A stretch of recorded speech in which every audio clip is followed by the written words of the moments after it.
Ito po yung area ko. Ito po yung moto machine ko. Good running naman po. At na may maintenance naman araw-araw. Ito po yung gamit ko pang maintenance.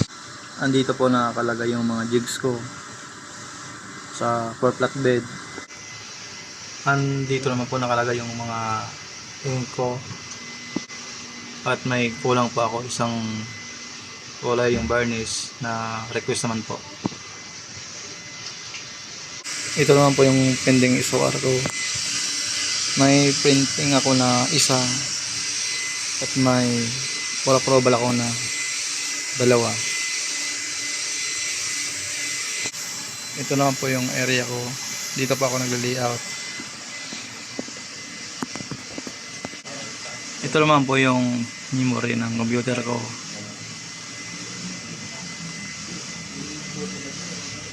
At bakante po yung D at saka E. Yun lang po. Thank you.